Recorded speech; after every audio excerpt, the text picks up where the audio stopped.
Hello student, मैं मोहित तोमर आप सभी का पीसीएम सब्जेक्ट लर्निंग चैनल में स्वागत करता हूं। दोस्तों, आज की इस वीडियो का जो हमारा टॉपिक है वह है मैथिली शरण गुप्त जी का जीवन परिचय और रचनाएं।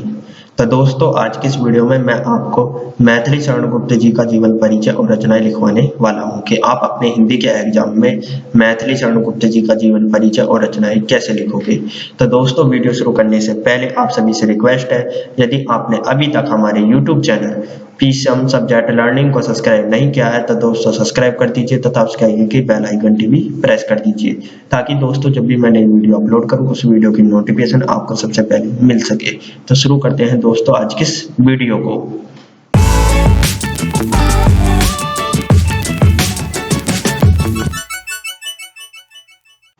तो दोस्तों, आपके हिंदी के एग्जाम में प्रश्न 5 के 6 में प्रश्न लिखा हुआ आएगा, निम्नलिखित कवियों में से किसी एक कवि का जीवन परिचय देते हुए उनकी किसी एक रचना का नाम लिखिए।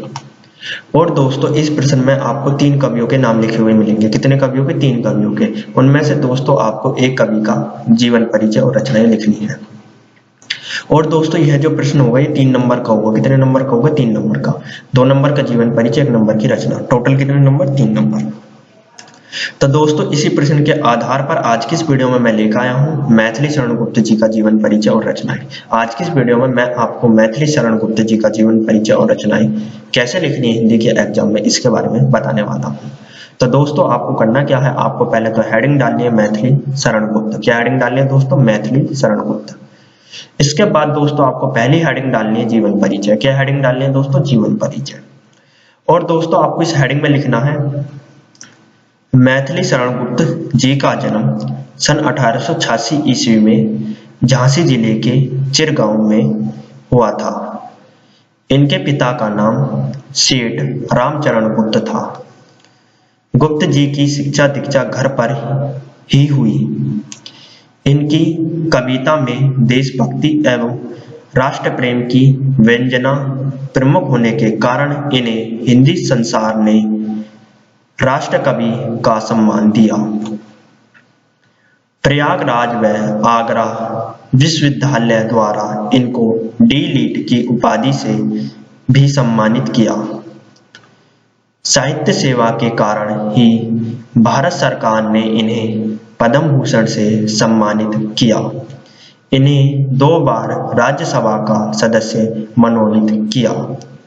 सन 1964 ईस्वी में गुप्त जी ने इस संसार को त्याग दिया। तो दोस्तों, ये था मैथिली शरण गुप्त जी का जीवन परिचय, जो कि आपको अपने हिंदी के एग्जाम में लिखना है सेम इसी तरीके से। ठीक है दोस्तों।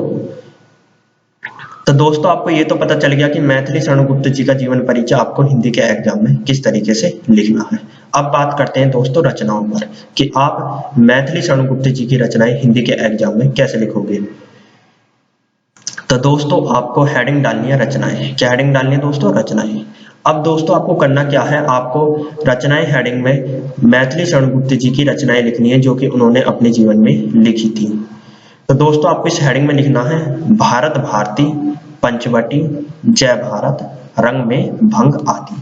तो दोस्तों ये वो रचनाएं हैं जो कि मैथिली शरण गुप्त जी ने अपने जीवन में लिखी थी। इसके सिवा और भी रचनाएं लिखी थी, परंतु दोस्तों आपको अपने हिंदी के एग्जाम में केवल एक ही रचना का नाम लिखना है। जब आप मैथिली शरण गुप्त जी का जीवन परिचय लिखें तो दोस्तों आपको रचनाओं में केवल एक ही रचना का नाम लिखना है।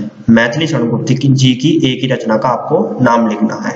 यहाँ मैंने 4 रचनाओं के आपको नाम लिखवाए हैं।